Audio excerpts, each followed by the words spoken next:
Oke guys, welcome back to my channel Raja Rumput ya kan pastinya. Nah, dimana kali ini kita akan melanjutkan alur cerita Battleground Revanse 5 yang sudah kalian sangat tunggu-tunggu, yaitu episode ke-164 dan 165. Tanpa banyak basa-basi, langsung aja kita lanjutkan.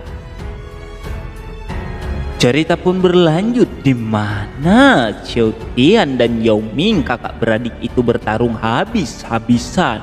Bahkan Xiao Tian dengan sifat serakahnya dia berkata, jika apapun yang dia mau akan dia dapatkan, bahkan nyawa Yao Ming sendiri.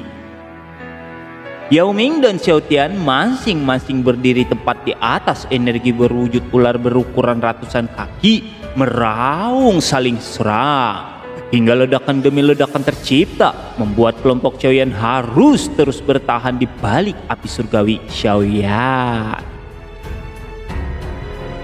Di sini Medusa menanyakan tentang kristal darah musim semi. Apakah Xiaoyan sudah mendapatkannya? Xiaoyan pun dengan wajah senang mengatakan jika dia sudah mendapatkan benda tersebut. Kembali ke Yao Ming, di mana dia terus bertarung melawan Xiao Tian.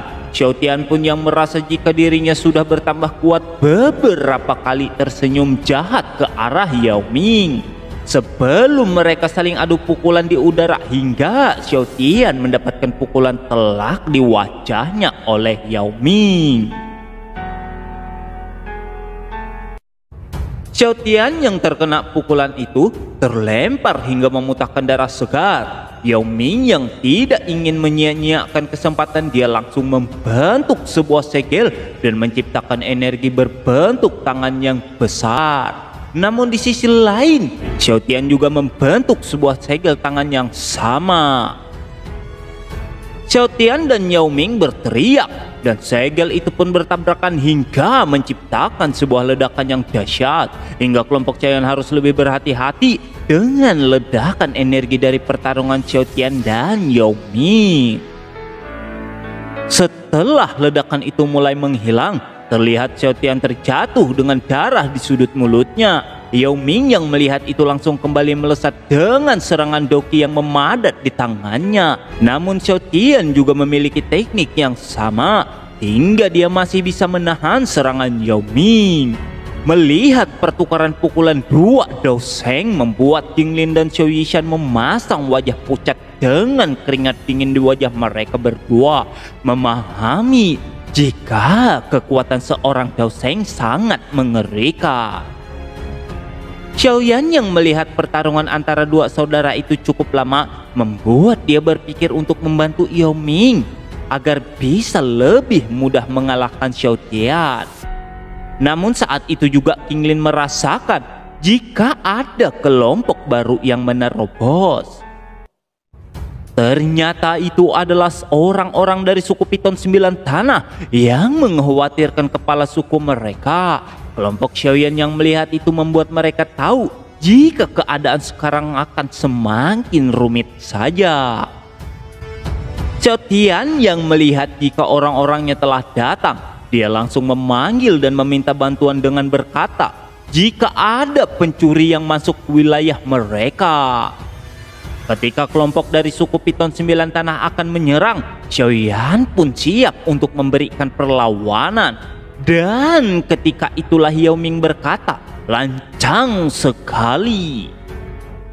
Hanya mendengar suara Yao Ming semua orang menyadari jika itu adalah tetua pertama yang mereka kira telah menenggoy ternyata masih hidup.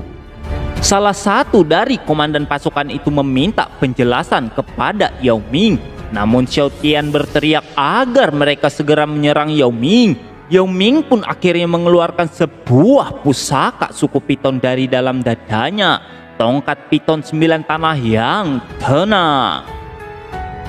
Setelah melihat tongkat itu, semua orang dari suku Piton hanya bisa membuka mulut tercengang karena itu adalah pusaka suku mereka. Hal ini membuat Xiao Tian hanya memasang wajah tak berdaya karena dia telah mencari benda itu selama bertahun-tahun. Yao Ming yang sejatinya adalah ketua suku dari Piton 9 Tanah langsung mengangkat tongkat itu hingga memancarkan cahaya terang berwarna emas. Hal ini membuat seluruh wilayah Piton 9 Tanah yang tenang bergetar hebat, hingga semua orang menyadari jika itu adalah tanda dari seorang pemimpin sejati. Xiao Tian yang melihat Yao Ming mengguncang wilayah mereka hanya bisa menggeringitkan giginya. Apalagi semua pasukan Piton 9 Tanah semua telah bersujud di depan Yao Ming. Hal ini membuat kelompok Xiaoyan tersenyum senang melihat jika Yao Ming akhirnya bisa mendapatkan haknya kembali. Di sini kita diajak ke cerita masa lalu mereka, di mana Yao Ming selalu mendapatkan perhatian dari ayahnya. Xiao Tian juga bertanya kepada Yao Ming bagaimana dengan hidupnya sebagai adik yang tidak diperhatikan. Yao Ming yang mendengar pertanyaan dari adiknya itu sedikit tersentak terdiam. Namun hal mengejutkan pun terjadi ketika salah satu jenderal itu berkata, jika dia tetap memihak kepada Xiao Tian, mereka berdua pun meledakkan doki yang sangat besar hingga mengingatkan Yao Ming dengan segel yang mereka buat untuk menyegel Yao Ming 100 tahun yang lalu. Xiaoyan yang melihat ada pengkhianat lainnya langsung bergegas untuk membantu Yao Ming yang tidak bergerak sama sekali dan berkata, jika ratusan tahun yang lalu Xiao Tian telah menyegelnya dengan teknik yang sama, itu menandakan jika Xiao Tian tidak ada perkembangan selama ini. Namun ternyata Yao Ming telah bersiap untuk menyambut hari ini hingga Xiao Tian dengan mudah ditekan oleh Yao Ming. Melihat itu semua orang suku Piton menjadi tenang, bahkan Xiaoyan berkata kalau saat ini dia tidak perlu turun tangan. Yao Ming pun terlihat terhempas tanpa bisa melawan meski dia terus meludahkan darah dari sudut mulutnya hingga dia bertanya-tanya apa yang telah terjadi kepada dirinya. Ternyata semua itu disebabkan oleh tongkat pusaka suku mereka. Ditambah lagi jika Yao Ming selama 100 tahun telah berkultivasi dengan kristal darah musim semi yang dia dapatkan di dasar 9 mata air yang tenang. Xiao Tian yang mendengar itu terlihat lemas lesu tak berdaya hingga Yao Ming dengan kejam mencengkram lehernya hingga menghancurkan Xiao Tian tanpa belas kasih, seraya mengucapkan selamat tinggal kepada adiknya yang durhaka. Semua suku Piton 9 Tanah yang tenang yang berada di situ seketika berubah menjadi bahagia karena ketua suku mereka yang telah dikhianati telah kembali lagi, hingga Yao Ming berteriak sambil mengangkat tongkatnya. Di sisi lain, King Lin dan Xiaoyan merasakan jika Yao Ming sangat kejam, bahkan melenyapkan adiknya tanpa belas kasih. Hal ini mengharuskan mereka ekstra berhati-hati kepada Yao Ming.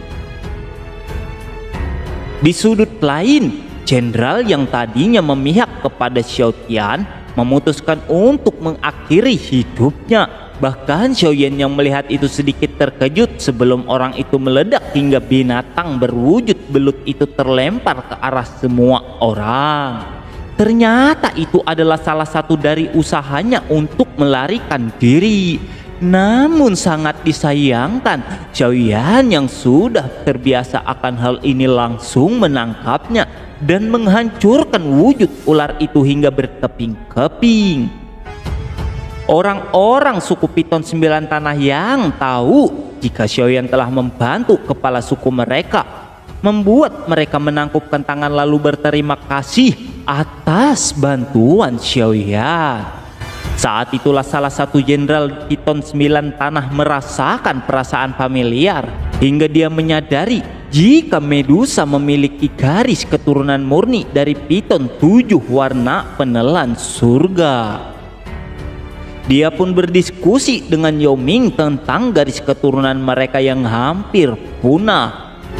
Yao Ming pun menyetujui untuk memberikan garis darah mereka kepada Medusa untuk dilestarikan. Yao Ming pun meminta izin kepada Xiaoyan hingga Medusa menyetujui hal ini. Yao Ming mengeluarkan segumpal darah dari tongkat pusaka suku mereka. Ternyata darah ini diwariskan dari generasi ke generasi. 3 hari kemudian terlihat jika Medusa dan suku Piton 9 Tanah telah memulai proses pewarisan dan membentuk sebuah formasi. Jenderal dari Piton 9 Tanah itu mengingatkan Medusa jika proses ini akan sangat menyakitkan. Namun Medusa dengan tegas berkata jika dia telah siap dan tidak perlu lagi menanyakan sesuatu yang tidak penting kepada dirinya. Medusa pun masuk ke dalam 9 mata air yang tenang sambil bergumam jika dia tidak akan mendapatkan penghinaan untuk yang kedua kalinya. King Lin yang berada di luar memanggil nama Cailin untuk memberikan semangat. Bahkan Xiao Yishan juga bergumam di dalam hatinya agar Xiaoyan juga berhasil. Ternyata di sini Xiaoyan sedang bersama Yao Ming berada di suatu tempat. Ternyata ini adalah tempat rahasia suku Piton 9 Tanah. Xiaoyan pun bertanya, kenapa Yao Ming membawa dirinya ke tempat ini? Ternyata Yao Ming ingin menunjukkan sebuah batu prasasti Huang Kuan di suku Piton 9 Tanah yang sudah diwariskan sejak zaman kuno. Xiaoyan yang mendengar itu cukup terkejut saat Yao Ming bertanya kepada Xiaoyan apakah Xiaoyan pernah mendengar tentang Demon Sheng yang pernah memiliki setengah kaki dari kelas Daodi pada zaman kuno. Beberapa saat kemudian akhirnya mereka sampai ke tempat di mana prasasti batu itu berada. Yao Ming pun menjelaskan jika semua pengetahuan tentang Demon Sheng Huang Kuan sudah tertulis di batu prasasti ini. Yao Ming juga memberitahu Xiaoyan jika di sana juga tertulis skill jari kuning penghancur dan skill musim semi kuning yang pernah dia pakai saat bertarung melawan Xiao Tian. Skill itu masing-masing berada di level kelas rendah Tian, sedangkan kelas menengah Tian hanya orang tertentu yang mampu menggunakannya. Xiaoyan pun mencoba memahami skill jari kuning penghancur adalah skill yang menentukan hidup dan mati. Sedangkan jari musim semi kuning untuk menghancurkan siklus reinkarnasi seseorang. Yao Ming terus menjelaskan apa saja yang tertulis di batu prasasti itu. Xiaoyan pun berusaha untuk memahami semuanya sampai akhirnya Yao Ming meminta Xiaoyan untuk memasuki prasasti batu Huang Kuan untuk berkultivasi karena Yao Ming merasakan kekuatan spiritual Xiaoyan sangatlah kuat dan berbeda. Akhirnya Xiaoyan pun memutuskan untuk masuk. Ketika dia menyalurkan dokinya ke batu prasasti itu, memancarkan cahaya emas terang. Saat cahaya emas terang itu menyilaukan mata Xiaoyan, saat itu juga Xiaoyan ditarik ke dalam sebuah dimensi.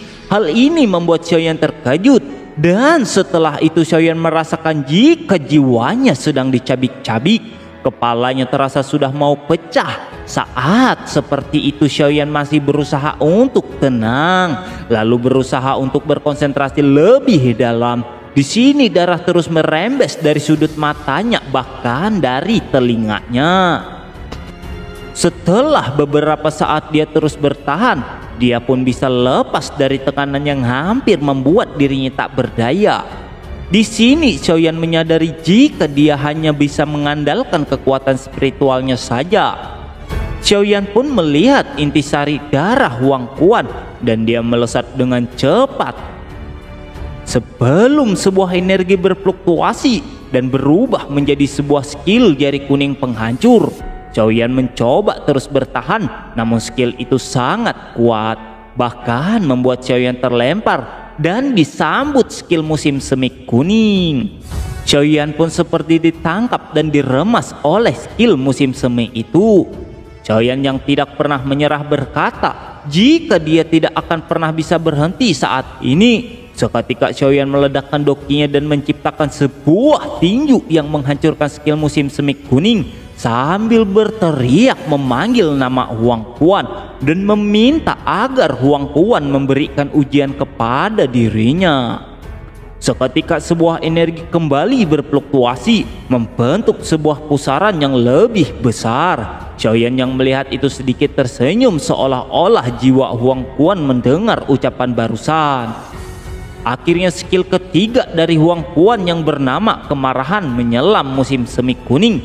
Skill ini berwujud seperti wajah monster yang meraung ke arah Xiaoyan. Xiaoyan yang terkena skill ini merasakan jiwanya hancur berkeping-keping, membuat dia benar-benar terkejut. Lalu Xiaoyan pun berteriak jika dia tidak akan pernah mengakui kekalahannya. Dalam sekejap mata di sana Xiaoyan tersadar jika dia berada di sebuah batu yang berbentuk telapak tangan. Setelah Xiaoyan melihat sekitar, dia terkejut bukan kepalang, bahkan sampai terjatuh ke bawah. Lalu dia menyadari jika patung itu adalah patung iblis Saing Huang Quan. Xiaoyan pun bertanya-tanya apakah dirinya berhasil melalui ujian tersebut. Xiaoyan pun tahu jika dia sekarang berada di tempat di mana Huang Quan menyembunyikan inti sari dari darah iblis Saing Huang Quan. Lalu dia mencoba mengecek sekitar menggunakan spiritualnya. Namun sekali lagi Xiaoyan sangat terkejut jika spiritualnya tidak bekerja, bahkan doki Xiaoyan tidak berfungsi sama sekali. Xiaoyan pun memutuskan untuk pergi mencari tempat yang ada airnya. Namun di sini dia malah menemukan sosok orang tua yang berdiri di tepi jurang. Hal ini membuat Xiaoyan berteriak dan menabrak orang tua itu karena Xiaoyan mengira orang tua ini akan melompat. Akhirnya mereka malah terjatuh bersama hingga akhirnya mereka berdua hanya bisa pasrah dengan keadaan basah kuyup dan kedinginan. Orang tua ini sepertinya lupa ingatan hingga dia hanya berkata jika dia sedang mencari sesuatu yang sangat penting. Hal itu membuatnya terus berlari ke sana kemari. Xiaoyan yang melihat itu menjadi tercengang, bahkan berpikir jika orang tua ini sudah menjadi gila karena terlalu lama berada di tempat ini untuk mencari intisari dari darah Huang Quan. Sadar akan hal itu, Xiaoyan tidak ingin itu terjadi kepada dirinya hingga dia memutuskan untuk melakukan berbagai hal gila bersama orang tua itu. Bahkan mereka mengambil anak dari beruang raksasa yang membuat mereka dalam masalah. Singkat cerita, malam pun tiba. Terlihat jika Xiaoyan sedikit terluka sambil menikmati ikan bakar mereka. Di sini Xiaoyan menanyakan sejak kapan orang tua ini datang ke tempat ini dan apa yang dia sedang cari. Sosok tua itu hanya berkata jika dia sudah sangat lama berada di tempat ini hingga dia lupa apa yang telah terjadi. Namun dia merasa jika ada sesuatu yang dia cari, namun dia juga lupa apa yang dia cari. Orang tua itu pun menjelaskan kepada Xiaoyan jika mereka lebih baik menikmati sinar bulan yang ada di depan mata daripada terlalu terikat dengan sesuatu yang tidak nyata. Oke guys, terima kasih telah menonton video ini sampai selesai. Mohon maaf apabila terlalu pendek, tapi ini diakibatkan terlalu cepat dalam pembacaan ya guys ya. Oke guys, episode selanjutnya kita akan lanjut di channel Sandek 45 karena channel Sandek 45 sudah bisa upload lagi ya guys ya. Oke guys, terima kasih telah menonton video ini sampai selesai. Bye bye.